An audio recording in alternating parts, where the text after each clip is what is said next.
1, 0. Action. Hello. Hopefully balloons. No. Fuck. I can't get it down. You know what we are did? such You know what we did? Hold on. You know what we didn't do? What? I am being sucked into this couch right now.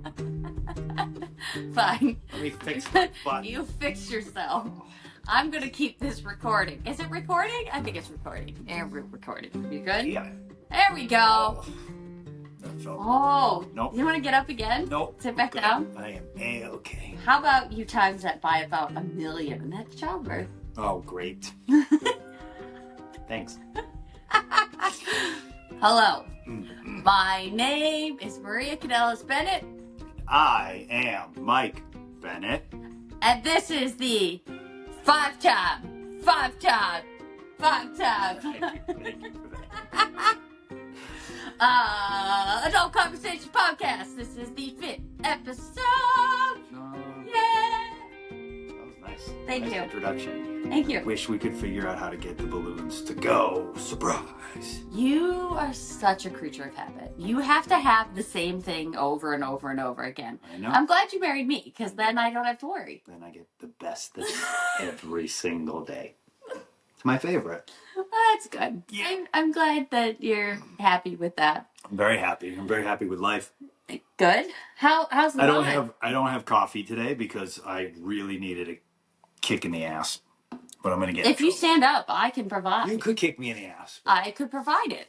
And then you would have the kick in the butt. And not a $5 energy drink from the gas station. Which is a constant argument in my household. Why do we have to spend so much money at the gas station? Just buy it at the store. You just said I'm a creature of habit. What do I do most of my life on the road?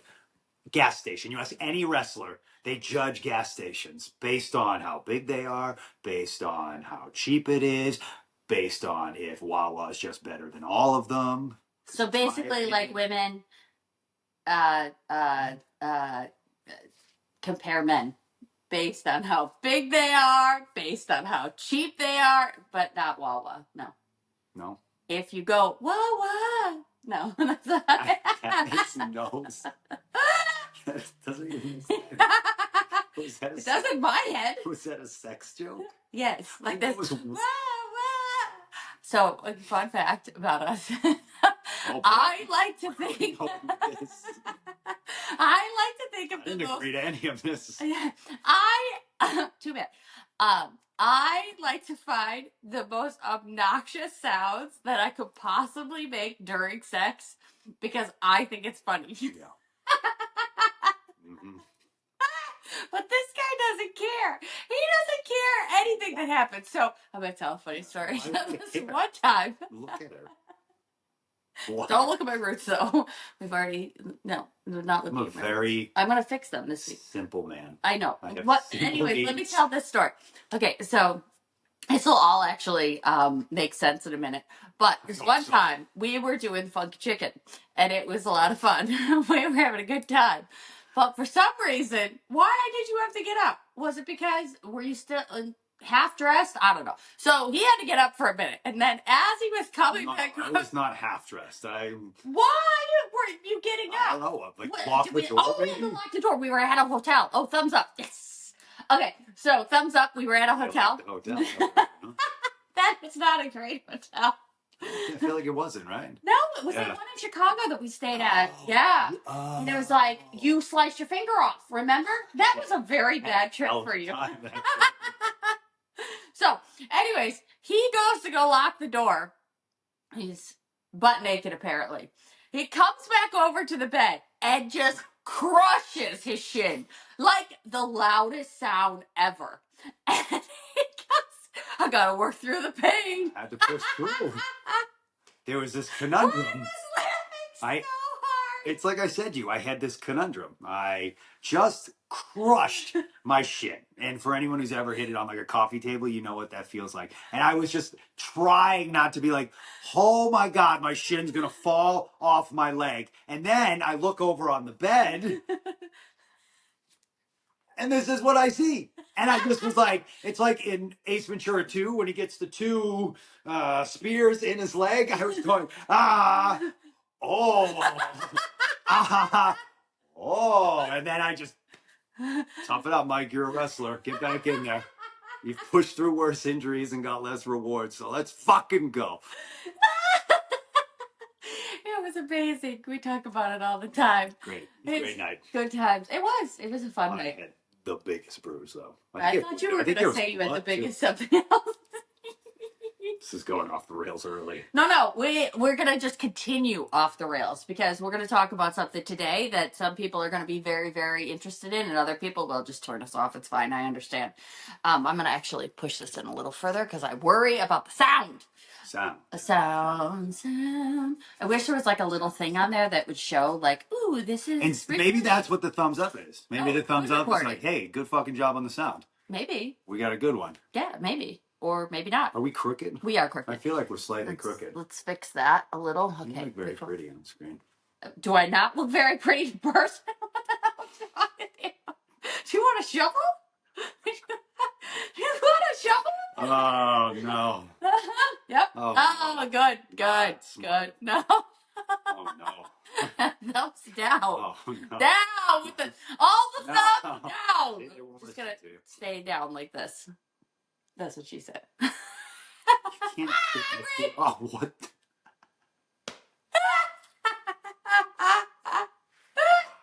I wish that happened during the sex talk. Ew. This would have been a good one, but it did not happen. Okay, so we established that there is sex that happens in this household, and so we have two beautiful kids. They are wonderful and gorgeous, and they are creative and fun, and they're goofy as hell, and really, really stubborn, and really, really just know what they want, opinionated. And after we had Carver, we already knew, because Carver was like the perfect baby, never cried, and was like, oh, it's bedtime. Like, he just would go instantly sleep. He was always sleeping. He did. He slept through, he was sleeping through 6 hours within 2 days of being home. Like, the first night he was home and he slept 4 hours straight. That's not a good way for me to sit. That's not very appealing to anyone.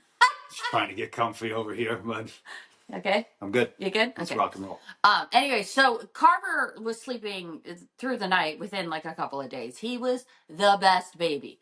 And so right after we had him, we knew we wanted to have more kids. And then the pandemic struck. And so everything got put on hold because pandemic happened. We lost our jobs. Like, we've talked about this before. Chaos. It was chaos. So we, like everybody else, was just trying to survive. And so baby plans were put on hold. And then recently we started talking about, trying to get pregnant. And we tried. We tried for about 6 months, which is, once you get past 40, you are supposed to start talking to IVF, start talking to professionals, because if you're 40 and it takes you 6 months to get pregnant, then you probably have something going on. And you don't want to wait too long, because the older you get, your egg quality goes way, way down. And not only that, but then all those other problems start happening, like polyps in your uterus, and like just fallopian tube problems, and male problems. And so all of the, all these things start happening after 40. Actually, they start happening in your late 30s, but by the time you're 40, they really start becoming an issue. And so 6 months of trying, we knew that we probably were going to need some help. And with Carver, we got pregnant. Like, he breathed on me. He was like, and I was like, oh, I'm pregnant. And with Freddie, she was a miracle, because she was in the mix of, him having a drug addiction and all this stuff. So we knew there was probably something going on. And so we talked to a doctor in January, February of last year.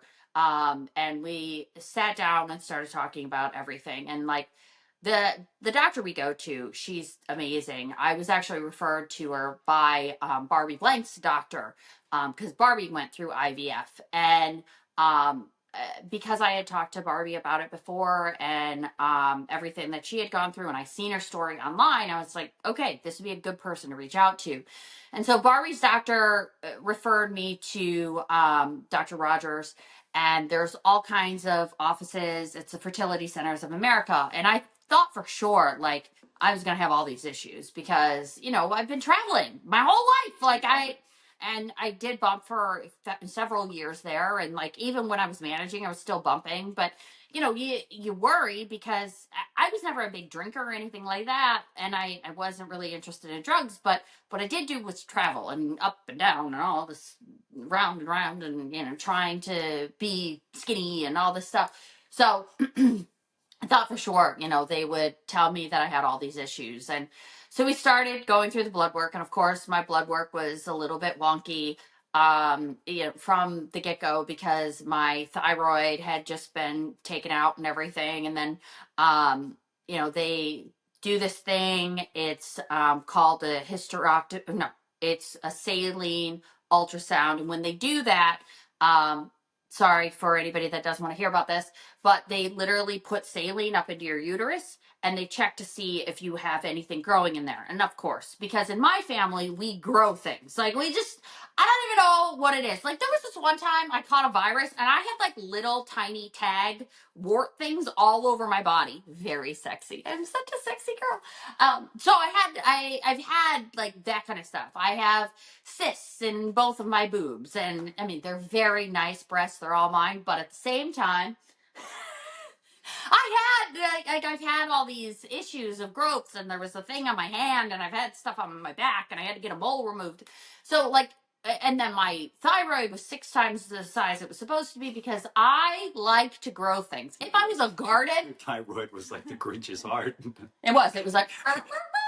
My thyroid grew 3 sizes. Well, and after it was taken out, my voice stopped, or my throat stopped being so scratchy. Like it when I had that thyroid in there, it was very scratchy. You lost your radio voice.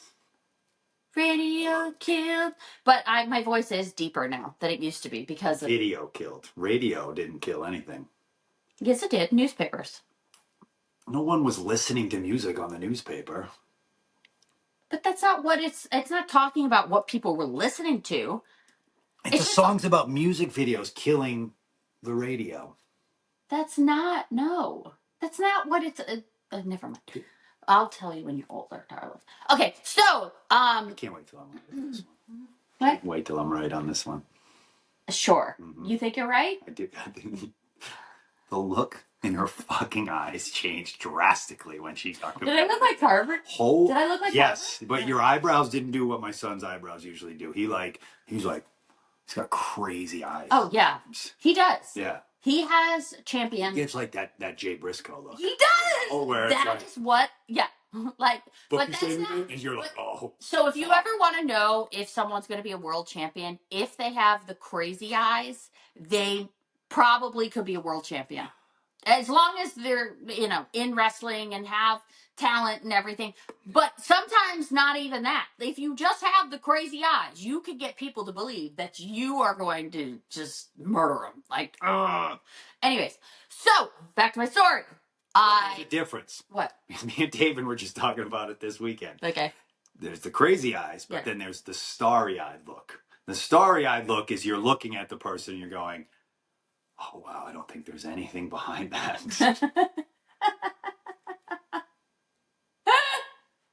And sometimes when you get a wrestler and they don't have crazy eyes, they have the starry-eyed look, you go, oh, this motherfucker might hurt me out there, and he doesn't even know. Well, probably because he doesn't know. Yeah. He just doesn't. Just no clue. That's a scary one. Yeah. The crazy eyes, I feel like, will go away eventually. Mm-hmm. It'll tone them down. Mm-hmm. But the starry-eyed, it's just like... Yay, I'm wrestling. I'm out here and I'm not even that, though. It's just like... Uh-huh. I will not ask for an example. You guys could just assume. My life in your hands. Fuck. That is not what happened to you this weekend. What? Your rib. No, I wrestled wonderful people this weekend. I wrestled Alex Zane and Kushida and Kevin Knight and at Maple Leaf Pro Wrestling, and I had the fucking best time. Did you? The best time, yeah. I hadn't seen Taven in a little bit. We got to connect. We were in Windsor. No better place than Windsor. No, I just had a really good time. I feel like we're veering off from what you were talking about, but that's okay. We always do. Very much. I said this the other day. I feel like there are certain moments in your life where the universe winks at you, and like. Did it give you a winky face? Yeah, it gave me like after this weekend. I was driving back from Windsor. This is me driving, and this is me driving. this is me. This is me. And I was thinking that thought popped into my head. I was like, oh, this was a good weekend. Like, I really enjoyed myself, and it was really encouraging and motivating. Yeah. And I thought like that was the universe being like, hey, keep doing what you're doing. Like, just keep doing it. Keep focusing on the things you're focusing on, and keep doing the things you're doing. You're doing it the right way. And I just felt like, I don't know why, because it's so much more than wrestling the way I felt. It's not, this isn't just wrestling. It's like a lot more. It's about like our life and what we're preparing for. But it's just like, I think there are moments in your life when these incidences happen, like the universe winks at you. And I'm sure it's done it to me in the past. And I just was so quick to be on to the next thing that I didn't see that they were like, no, this is the right path. This is the right. No, like, no, I gotta fucking go through the next thing. You also had a fear of success before. I don't know. I don't understand what that means. I'm not afraid to be successful. People say that all the time. And I'm like, what? No, I'm not. What? No.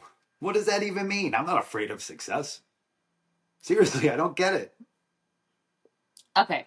So it's not that you're afraid of the success part of it. It's as things are happening, you get uncomfortable and you think like, that I do. Oh, something bad's going to happen. Yeah. And then you end up making something bad happen because that's what happens. Yeah, like, I do that. You put your bad juju into the universe and it's like, ooh, all the bad shit now. Like, no, it's not just because it's not like you're like, ooh, money. No, I don't like it. No. I've said this before. I'll say it again. Am I blue? Yep. Okay, go. I love self-sabotage. I fucking love it. It's like, I don't sabotage myself. Who will? But here's the thing. If you're able to push through sex with your leg bleeding all over the place, then why in the hell can't you push through other things? I told you, because it's like, that should be a compliment to you. I was like, look at this amount of pain I'm in. Look at what's waiting for you on your bed. And I went, I would have pulled a fucking saw out and done the Saw movie and chopped my whole fucking leg off if it meant I could have jumped back into bed with you. I have a very simple love language. Always, well, you have two. Yours is touch, or you just want to hear nice things. Even if I like to say touch most. Yes, but sometimes I like to tell him he's just really big. It means just huge. All right. This conversation's gone off the rails. That's okay. It's just sprinkling. Is it okay? Yeah, thank you. It's sprinkling in, it's funny with the seriousness of it because IVF is super serious and it's scary for a lot of people and it's sad. And it's like, I've been so incredibly blessed to have 2 kids. And so, some people are like, well, why didn't you just stop there? And I don't know why, but I've always felt like someone was missing. And I don't know if it's from God or if it's, just because I grew up with 2 siblings. And so there was 3 of us in the family, but I've always felt like someone is missing. And after we had Carver, it became even more clear to me that I wanted more kids. And yes, they make me insane. And yes, it's a lot and I'm overstimulated all the time. And, but at the same time, I love them and I want a house with a full table. I want that where it's, there's just people around the table and we're all, talking about, what everybody's up to and, whose birthday's coming up and what we're doing for Christmas. And that's what I want. There's a song, want a house with a crowded table. Such a good song. I love it. I love it all. So I want that. I want that crowded table. And, so as we're going through this IVF process, which is blood work, and then ultrasound, and then saline ultrasound, and then you go back and you see what the findings are of that.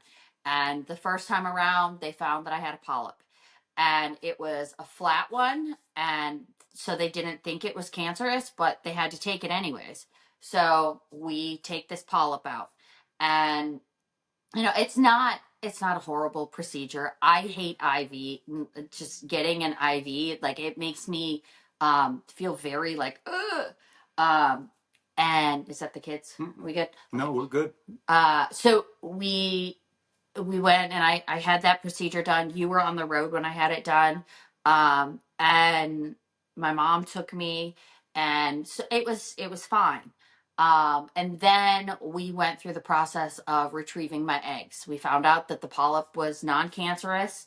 And it's a endometriosis type thing where they will likely regrow. And at the time, I thought to myself, oh, that's not going to happen quickly. It's just not going to happen. And so then we go through the IVF process of getting my eggs. Oh my gosh, I don't like needles at all.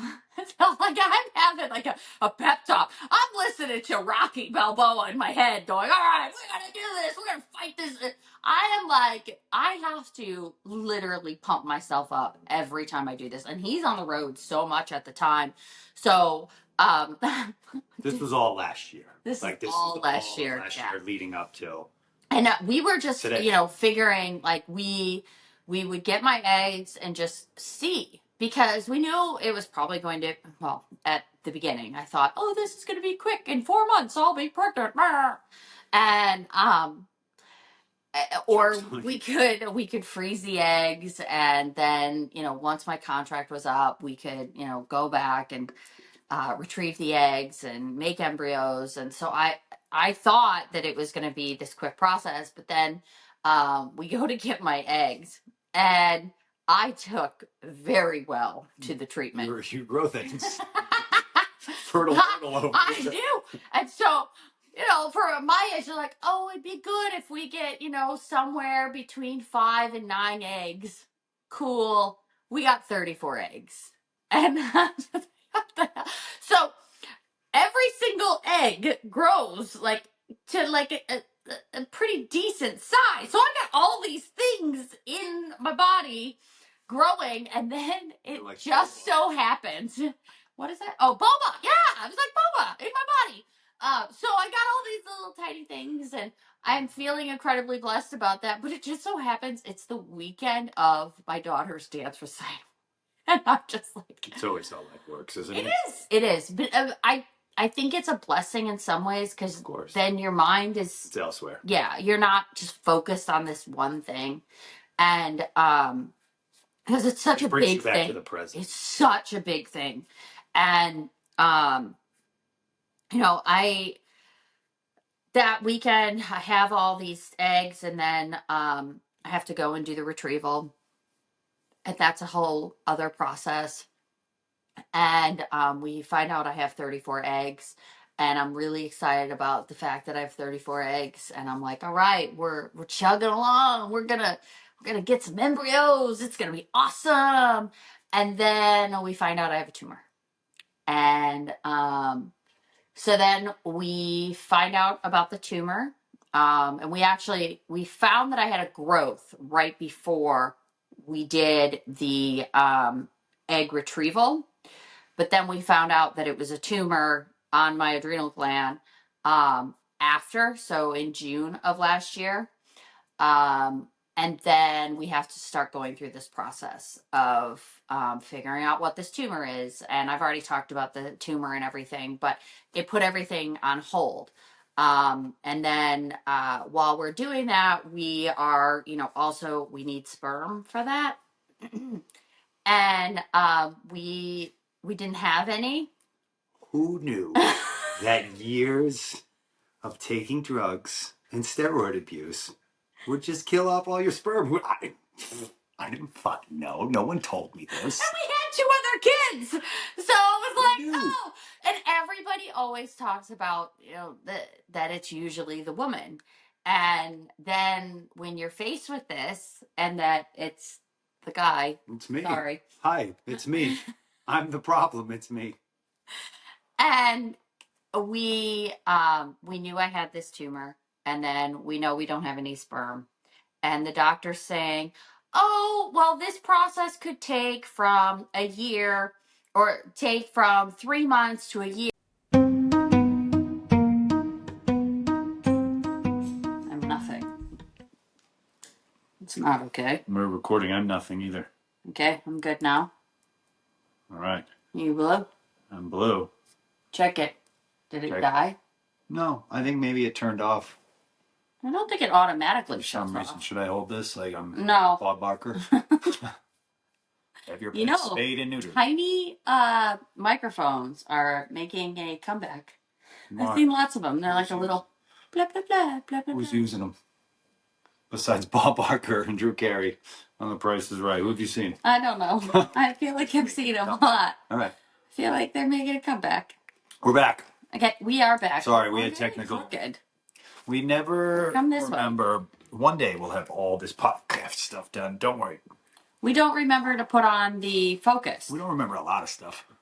You don't remember a lot of stuff. I have to remember all. True. That's the brain. Yes, true. True that. Okay, so we were just talking about your infinite amounts of steroid usage. Yes, that was fun. Infinite amounts. No, I was just saying who knew? Who knew that would cause fertility problems? Yeah, that makes no sense whatsoever. Screwing with your testosterone would have a problem with your testosterone and your sperm producing. Yeah. Oh. So we find out after we find out I have a tumor that this guy has 0 sperm. Not just like. Okay, hold on. Not 0. I mean, sorry, not like a little bit of sperm. No. 0. Mm-hmm. I had 0. Like they came back with just a big giant 0 circled on the test. There was dust. Yeah. Just, they were like, what? They were like, later. This is how much you have. I was like, oh, no. That doesn't hurt your ego at all. No, I don't care. I did it to myself. We have kids. Really, we have kids. I have done it. And now I'm in a place where like everything's catching up. And because of using testosterone early on in my life, it affected my testosterone now. So then you have to supplement that with something else like testosterone replacement theory, which then cuts off all of your sperm. Like it just shuts down the production of it. So like I'm joking when I said I didn't know that would have an effect. I definitely knew it would have an effect. You just didn't think it would catch up with you that early. Yeah, I didn't. I think because we had. He thought I was the problem.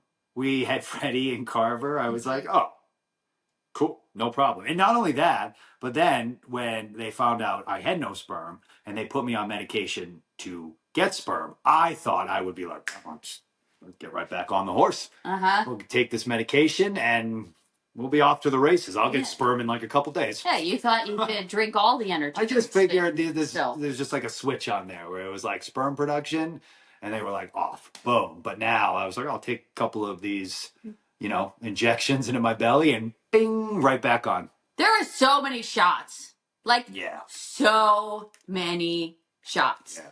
It's wild. I was doing 3 shots a week.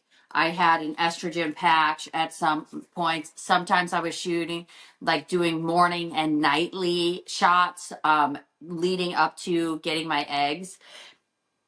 It was wild. And then this guy comes in and I thought I had to do a lot of shots to get my get eggs matured and ready to be retrieved.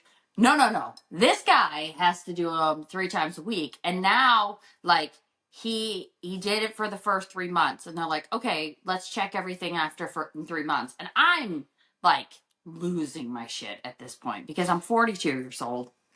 And I really wanted this process to be quick. I wanted our kids to be closer together.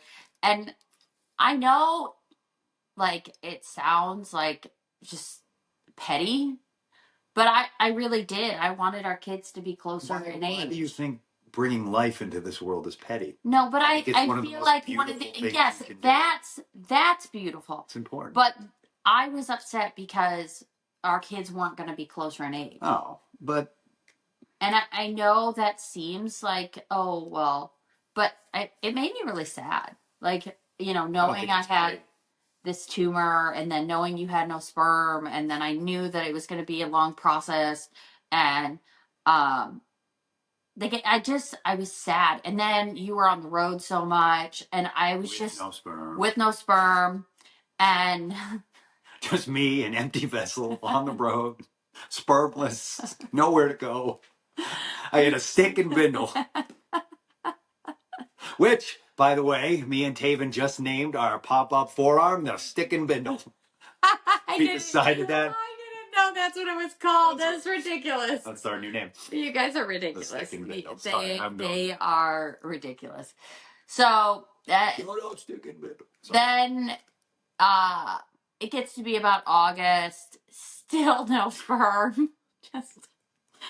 I've got this tumor. I'm like, okay, well, at least we could produce some embryos and see, you know, get them genetic tested. And then in August too, they switched me from 1 shot a week, 1 shot 3 times a week, to 2 shots 3 times a week. Yes. Because I still wasn't producing. So then they were like, oh, more injections. We'll put you on like this super serum that will give you big jack sperm. And so then he does that. And then we get to my surgery. And then I was like, okay, great. You know, after the surgery, he's going to have some sperm. Still no sperm. And so they had to switch everything again. And finally found some sperm end of December. No, it was January. In January. Yeah. Finally. Yeah. And like, but you're still on shots. We were both sitting at the flower shop when like we had my telemedicine, and we were both he's like, well, it's not a lot. But there's some. And I was like, yeah. Because I mean, with IVF, you just need, like, when you're trying, the better. No, but I'm just saying, like, when you're trying to do it naturally, like, they want you to have, like, in the 20 millions, right? Yeah, 16 million, 20 million. Like, when you're doing IVF, they could find the good ones. Find the good ones. And you didn't even say the best part of all this. You're being so nice to me. Thank you. What? Huh? What and what? Well, so here's a little thing that happens with me that I've decided. Mm-hmm. Decided? It's a self-sabotaging thing. How do I word this? I love the road. I do. I love it. It's where I've grown up. It's all I know. But if I'm ever going to pick up a bad habit, it is 1,000. It's because it wasn't mine to tell. That's the thing. Well, I'm telling now. You can tell, but it's not mine to tell. I am 1,000% going to pick it up on the road. Mm-hmm. And so when I started getting on the road a lot, like a year and a half ago when we were starting this whole thing, I picked up the habit of Zyn pouches, which, you know, as someone who used to do tobacco pouches and dip, this was a much better alternative. But I was a dipper only on the road. I could do dip on the road and come home and be good. Mm-hmm. So when I was home, I would never do it. And then I kind of quit the habit of doing dip. Just gave it up. I was like, I don't want to do. I think having kids, you're just like, oh, I don't want to do that. But for some reason, being on the road, my bad habits, like I see a bad habit and I'm like, oh, that looks interesting. I can fucking handle that. And I can't. And so I picked up Zyn, and for whatever reason, I think just being on the road, it always gives you something to do. Like, what do you do with your hands when you're traveling 18 hours? Or what do you do with your hands when you're at TV for 12 hours? You just pop in a Zyn, and that's what I would do. Now, Zyn also destroys your sperm count. Uh-huh. So I do Zyn this whole time we're trying this process. And again, I'll tell this because I'm a fuck up. I'm an idiot. My doctor asked me, do you do nicotine? And I said, well, I do Zyn pouches. And he goes, well, Zyn pouches are some of the worst things you can do when trying to have a child because it kills your sperm count. Me thinking, I'll take well to this medicine. He doesn't know what he's talking about. Plus, it's a bad habit. I'm on the road. I got to fucking pick it up. And so, no sperm, no sperm. Each time we checked, no sperm. And then finally, I'm like, maybe it's me.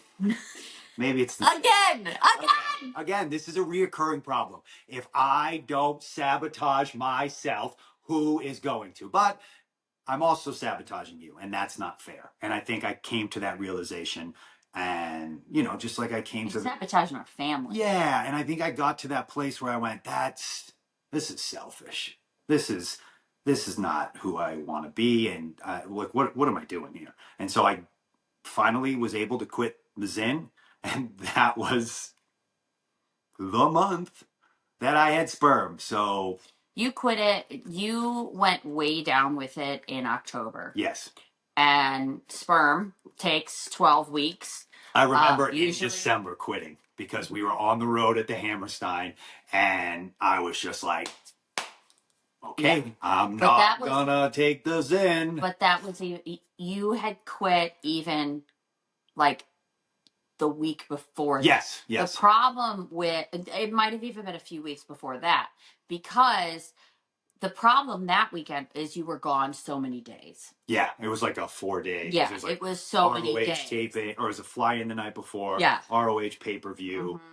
Collision Saturday, and then taped Dynamite Sunday that was going to air. So I think I was gone almost 5 days that week with travel. Yeah, and so that's why you were struggling that weekend. But before that, you had quit. But it was that weekend where I realized, because I got through it. And I was like, oh, okay, I'm good. If I can get through a 5 day stretch on the road, and then the only difference with the Zyn was, though, I did do it at home, which was different from the tobacco pouches. Yeah. I did it a lot at home. Yeah. And I'd be like, what are you doing? What are you doing? I'd be like, nothing. Sure. Nothing. Well, it's like that Sylvester the cat. He eats the bird, and he's got like feathers like flying. Just swallow it real quick. Nothing. Blech. And so here I am, like literally have a polyp removed, going through all these treatments, have to get a tumor removed, get the tumor removed. Finally, this guy over here is like, maybe I should quit that. Caused many arguments in my house. Many arguments. Which is why I didn't want to bring it up, because it was so annoying to me. It's like, why can't you just stop? And why did I pick up that habit now? That was the part of me that I was so frustrated about. I was like, why now? Like, you don't have to. And then like any especially nicotine, which is an addictive substance, it's hard to quit. Like, it's hard to stop. Yes. It's just like, even when you're like, oh, I don't even feel like I'm addicted to it. And then all of a sudden you're like, oh shit, I pop in a Zyn every time I eat. So now I have that craving every time I finish a meal. And yeah, I was just so disappointed in myself because then when I did finally quit, I was like, motherfucker. Yeah, because then all of a sudden the sperms were like, hey, party! Yeah. Hey, we're back! What did I say? They did like the Superman swam up. A week. This guy is doing the Superman pose for a week. He was so proud of himself. Just doing the swimming move. And it's like, just the doctor told you multiple times, quit the energy drinks, don't do the Zyn. But you just continued on. Didn't say anything about energy drinks. Yes, she did. Oh, maybe your doctor did. Mine did not. My doctor, Dr. Rogers, said you should probably quit energy drinks if you want to have a plethora. I have sperm now, and I still drink energy drinks. Yes, and you should also cut down on the energy drinks. Because it's not good for your heart. You have heart conditions in your family. Like, you can't look. So I have a lot of genetic stuff in my family of like thyroid problems, and people have had hysterectomies, and like we grow things in my family, and there's colon cancer, and so like I just know that's a part of my genetic history, and so I try and keep that in mind whenever making sure I make the doctor's appointments, making sure I'm not picking up habits that are going to make me, get sick, all these things. Funny side story. Right before we get on here today, we received a letter in the mail from Blue Cross and Blue Shield saying that my treatment was denied. My treatment, which was genetic testing for my tumor, to see if my tumor was genetic. Because if a phenochromoscytoma is genetic, you usually have the men's gene, which causes a higher rate of breast cancer, colon cancer, thyroid cancer. You go down the list, you have this gene and you pass it on to your kids, you need to be checking those kids for everything. And my insurance decided it wasn't a good idea for me to get the genetic testing for a tumor that has a 30% chance of being genetic. So I'm in a nice battle with my health insurance right now. They said it, in their defense, it didn't meet their requirements. It didn't meet the requirements. It doesn't meet their requirements. More people from my family have to die of cancer? A possible cancerous tumor could have been passed down to our daughter or son, but that doesn't meet the requirements. 10% of these tumors are cancerous. 10%. So that's not a high enough. I would love to know what their requirements are. Like what? 90%. 90% of these people that have a tumor, we'll cover that. We'll pay for that. But we aren't going to pay for if there's a 10% chance that you could get cancer. I don't understand health insurance. Because this is what they do. Because everyone's a number. Because it's a business, so they have a checklist. Literally, does it meet the requirements? And I guarantee you, they just hit the checklist based on your paperwork that the doctor sends over. And then if it doesn't, if there's one fucking box empty, they go, "Oh, we don't have to fucking cover that." And I guarantee. Too bad. I'm going to be calling and making sure it was covered because it's $6,000 to cover this genetic testing. Our health insurance in this country is a fucking scam. Oh, it totally is. Think so. I mean, we pay almost $2,000 a month for health insurance. Everything. They actually should be coming over and massaging my feet twice a week. He made me snot. They should be though. Gross. It's cool. $2,000. $2,000, and then they don't cover that. And then they don't cover that. They also did not cover the CAT scans that found my tumor. My tumor that, if left untreated, would have ended my life within the next 10 to 20 years if it continued to grow. And then, which it was growing. Then our health insurance last year was really good to cover all the fertility medicine. Oh, yeah. And then I was told that the one I was getting this year was the same one. Come to find out, it is not. And my fertility medicine went from $250 every 3 months to $4,000 every 3 months, to which I couldn't afford. So we just said, just give me the one medication. And that was still $800 fucking dollars. Mm-hmm. It's a fucking scam. It is a joke. And we have to pay because we live in Illinois. In Illinois, you're supposed to cover fertility treatments, but then they're going to deny us.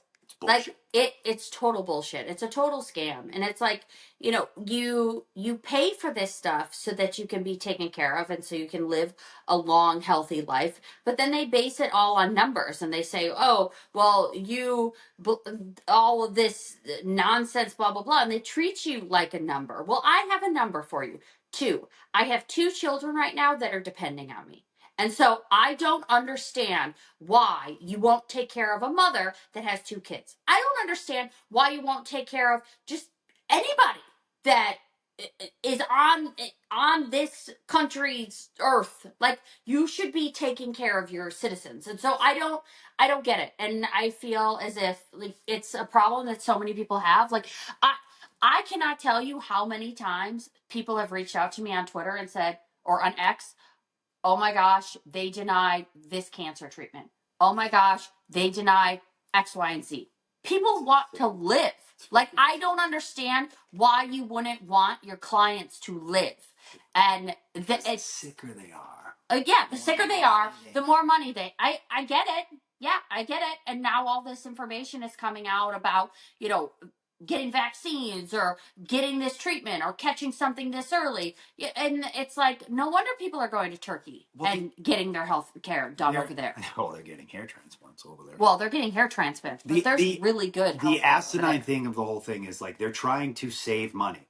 But they don't realize that you getting genetic testing then prepares us for preventative medicine for our son and our daughter, which then they won't get super sick because they'll constantly have been screened. So then they don't have to go and get these surgeries and all this medicine. And so they're actually not saving themselves money by denying that claim. No. So it's and I mean, another thing I don't understand is I don't understand why they don't screen every child for diabetes. Like, it's a simple blood test to find out. Do so many. Like, I don't understand that. Like, why does a child have to go into to where they're going to pass out, or going into heart failure, or all of these different things, because we don't want to do a simple blood test to find out whether or not children have diabetes? Like, to me, it's lazy. It doesn't make any sense, and it should be covered, and it should be covered for every child, and genetic testing should be done on every person so that they know what to prepare for. And we should be making sure that everybody, in other countries, they do it where they do a cleanse for parasites every single year. Like, I don't understand why we don't do those things in this country. Why are there so many ingredients in food? And I can go on and on and on about that kind of stuff, but for us, the way it's affecting us right now is I had a tumor. They didn't want to cover the treatments for me having this tumor. They didn't want to find the tumor by allowing me to get CAT scans. We knew something was wrong, and my hands and feet were going numb. Something is wrong. They didn't want to pay for those treatments. Then I have this tumor. Then they didn't want to pay for genetic testings. And now we're trying to have more kids, and they don't want to pay for the fertility medication. Like, it is insane to me. It's like I say to you every time. What am I paying $2,000 a month? Sometimes I don't know. What am I paying it for? Sometimes I don't know. It doesn't make sense to me Because they just then it doesn't, and we have to pay that amount because we're independent contractors, and so we have to go on the marketplace every single year and get insurance. And because we don't make insane amounts of money to where we can do an a la carte doctor or a functional doctor or these other things that I would like to do, we can't do. Like, everyone else, we have to pay for our health insurance, and then this is what happens. That's what you get. But so you have super sperm. I have super sperm. Yes. I mean, I had sperm, and it was enough. It was enough. So, and we're still in this process now, because after my recovery from my tumor, and then we found out we had sperm, then I had to start going through all the blood work and all the testing again. And so I went through the blood work, did that. Then I had to get a ultrasound. Ultrasound was good. Then I had to get. In the meantime, I froze my sperm. You froze. Not on my own. Look at Look at. Yay! Super sperm and little sparkles. I froze my sperm. Good job. Which in my head they just put it in like little ice cube trays. One at a time. I need this one today. Sperm popsicles. Ew! Gross. Gross. Ooh. Oh, I'm back. Okay, so a little fish. I froze my sperm. Froze the sperm. You had an ultrasound. I had an ultrasound. Then I had to do another saline ultrasound. And I did that earlier this month. And, at this point, we are full force into trying to have more kids. I don't have a contract anywhere. And I really have put it in my mind that for the next few years are going to be about our family and about me and about seeing what comes next. And I am laying there on the table, and the woman says to me, I think there's something there. And I went, shit. I'm so angry. Like, I've already had. I had thyroid surgery. I had one of these polyps removed. I had to go under because they removed my eggs. Then I have gone through so much testing for my tumor. Then I have the saline ultrasound. And now I have to go get surgery again on Monday. Or a procedure on Monday to remove a polyp. They found one polyp in there. Thank God it's just one. It grew back. Thank God they really thought they wouldn't grow back that fast. Hurdle over. Apparently here we are. We're growing stuff. So we're going to remove that on Monday. I'm hoping to still be able to do the podcast next week. I should be able to. And after that, hopefully we'll be combining sperm and eggs together. The megafathers are colliding to form embryos, and then we have to do genetic testing on those embryos because I'm over 40. And hopefully the insurance will cover it. Who knows? It's a crapshoot at this point.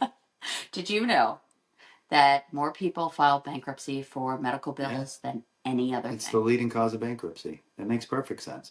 But it doesn't. I mean, when you know how they operate, it makes perfect I'm just sense. curious. What do politicians think? Where do politicians think their income comes from? Even if it's not their salary, because we know that that's only like 1% of what they actually make. Where I'm talking politicians on a high level, like state and the federal one. Like, I'm not talking about the community politicians. No, I'm talking about the ones that are in Washington D.C. Where do they think that their income comes from? I'm just curious because if there's no humans, if there's no people, well, to me, it only makes sense to make people healthy because if they live a long life and there's lots of people, then there's lots of people to tax. Sure. There's lots of people to scam. There's lots of people to spend money on stupid projects that don't make any sense. Like, there's a lot of more money if there's a lot more people, but they're trying to kill us because they don't want to pay for our health insurance. Like, if I was a politician, my number one goal would be, let's make everybody healthy. Let's do it. Let's make them all healthy. Why? So that we can spend money on infrastructure, so my car doesn't fall in a pothole every time I'm trying to drive down the street. I have a Jeep, thank God. Otherwise, we would be like in the hole. The whole front end would be in there. My Camaro, my 94 Sassafras Green Camaro, would have been eaten by the potholes in this state right now. Yeah. Ridiculous. There's no reason for it.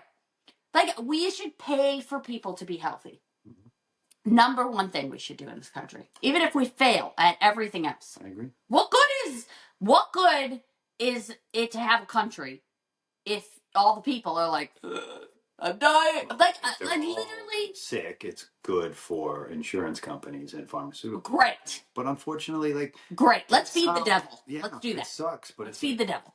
That's why there's lobbyists. They go in and they lobby their position and pay off politicians, and that's where we're at. Like, that's great state of the country right now. Cheers. It's like that's how the person with the most money wins. Like, the company with the most amount of money wins. That's how it is, and it sucks. And unfortunately, like, people that actually need help and assistance, or need health insurance for a serious tumor, or they get fucked time and time again. Oh, I know. And it continuously happens, and they keep denying my mom for an infusion that she needs for her bones. Her bones are falling apart. So, like, just give her the damn infusion. It's just sad. She has grandkids. It's so sad to me. She needs to take care of... I think it's sad to me because it doesn't have to be that way. It's sad to me because it doesn't. Everyone seems to know that there's a problem, but we're not willing to fix it. And it's sad to me. It's sad because people are losing loved ones, people are getting sick, and we are literally the greatest country in the world. Yes. We don't need to, we can look out for We can figure this out. We can figure this out, but we don't. And the fact that I know we can figure it out and we don't. And maybe there's an opportunity for figuring it out now. And maybe there's an opportunity for, things to start to change, because change takes a long time. And I understand that. And I think for me, I'm like at the panicky level because now I'm 43 years old and I'm like, oh shit, we have to, if we're going to have any more kids, we need to do it now because, it's only so long this body's going to work. I mean, it can work, but it's not going to work. It works for me. But I'm going in to get this procedure on Monday. I am feeling very confident about that. Hopefully after that process, then we can try and create some embryos. and see what happens from there. And I wish that was like, and I'm sure a lot of people wish that was just the end of like, okay, we create embryos and now there's a baby. But then there's a process after that we have to go through. And I'm talking about it because not enough people talked about it to where I could learn from them. So I'm talking about it now, and we're talking about it as a couple because there isn't a lot of communication about this, and there isn't a lot of people that talk about how like it is exhausting, like so exhausting. Like you're trying to do the shots. You're trying to make sure that, you got a clean bill of health for, going forward with this, and trying to make sure you have sperm. And if you have any bad habits, you need to get rid of those bad habits. And it is just, and we've been doing it for a year. It was a year in February that I've been going through this process. People go through it for years. And I It's feel for emotional you. too. Yeah, I started bawling. My legs are up in the air. They're doing one of these. Everything is just out, and I'm on the table. I'm wearing like you don't even wear like a robe in these situations. You have like your clothes on the top. You have a sheet.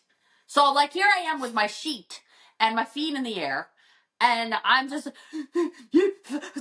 I'm trying to hold it together, and I'm just so angry because we were ready to go last May, but then there's no sperm, and then I got a tumor, and then and I was just fuck, like just like I want more kids, like it just, and now I am gonna cry, but it's just so incredibly hard.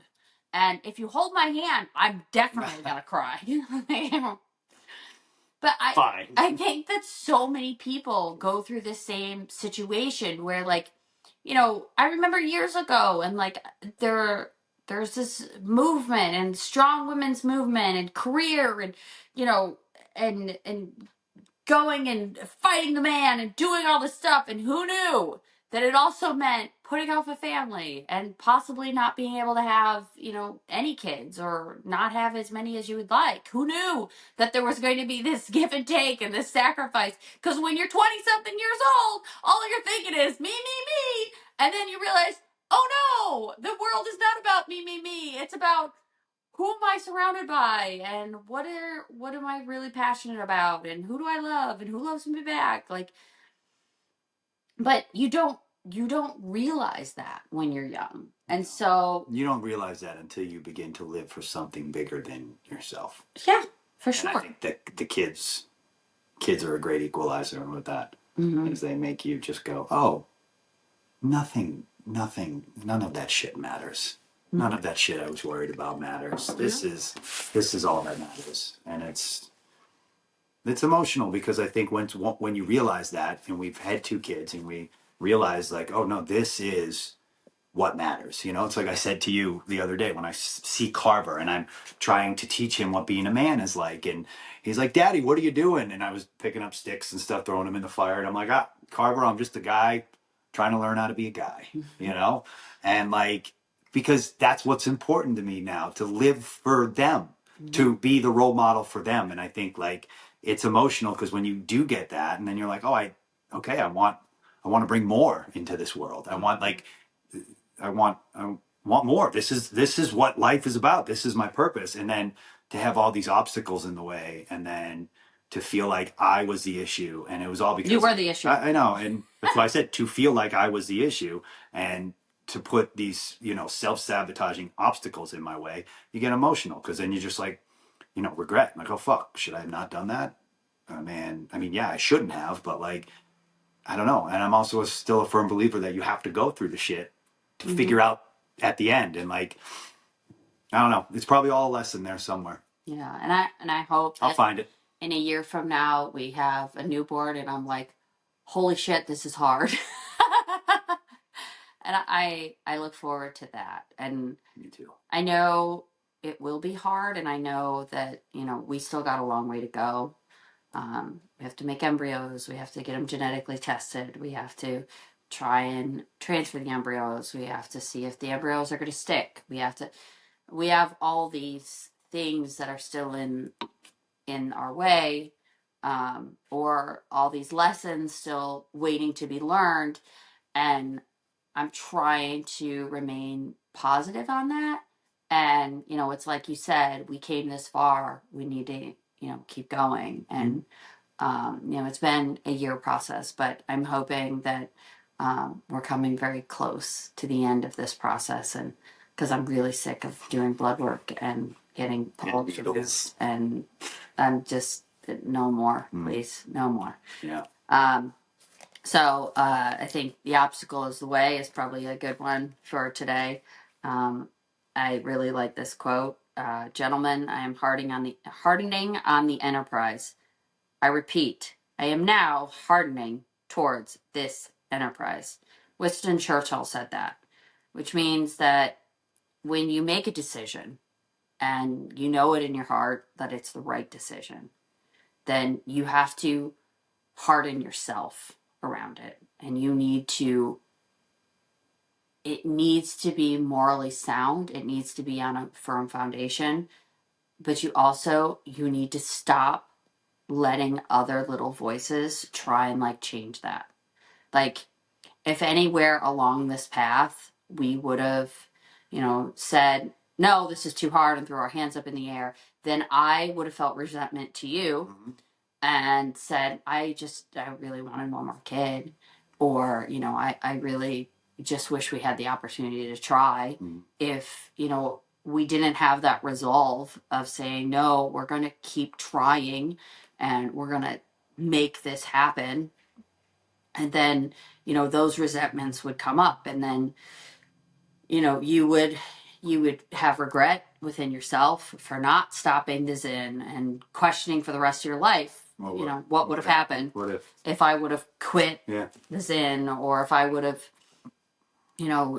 done it a different way or done all these shots. And, you just kind of got to make that decision, and then not let anybody change your mind, because we've gotten the looks. When we've talked to people about it, and I mean, you already have kids. We've had nothing but looks from the minute we've had kids. So well, it's you know what I mean with wrestling fans and all and such. Well, yeah, that's from the minute we announced you were pregnant, it was like, oh, how could you? Blah blah blah. It's like, fuck off.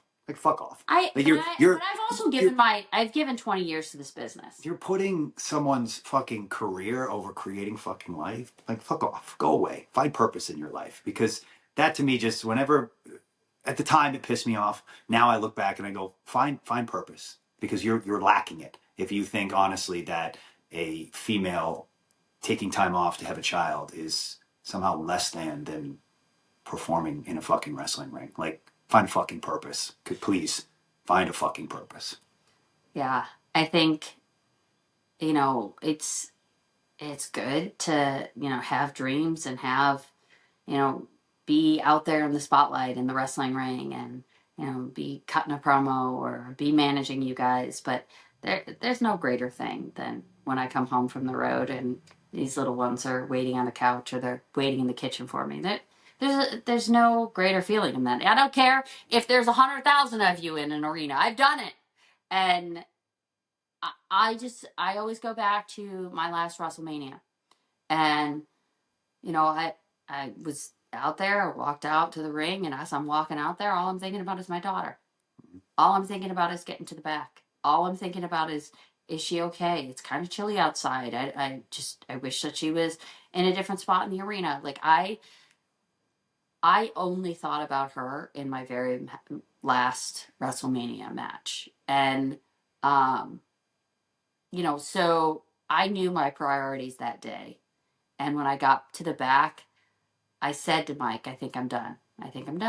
Because the thing you said to me, there's actually a video of me waiting by the stage. Maria comes running over to me and jumps in my arms. And if you look, she says something and I lean in and she walks away and I start laughing because I hugged you and gave you a kiss. I put you down and then you said, I think I'm done. And I just started laughing. Because I knew I was done with the wrestling part. I knew I would never go back to being a full-time wrestler. I still like to perform. I think I'll always love to perform. But as far as the wrestling portion, I think I'm done. I mean, it would take a lot. I mean, it would take the kids saying, "Mommy, we want to see you wrestle." It's because there's nothing better than being front porch famous. Oh yeah, front porch famous. I love that. Absolutely love that. All right, guys, we will try and come back next week, depending on how I'm feeling. We were going to film this earlier in the week, but both Maria and I were on the road this weekend, and it completely fucked up. Well, not only that, but we had a daughter that was throwing. And then our daughter got sick, and she was home for 2 days, and that's the most important thing. So sometimes life just fucking happens. It does. But I'm glad that we were able to record this today. If you're going through an IVF journey or infertility, I'm praying for you. We feel for you. We're with you, and keep going. Keep going. And, we can all scream and holler about all the shots because, man, those are tough. And the letdowns and the wishful thinking and all of it. But there's hope, and we're hoping and we're hopeful. So that's why I'm getting this procedure done on Monday, and we'll keep you guys posted. And fingers crossed. Peace, friends.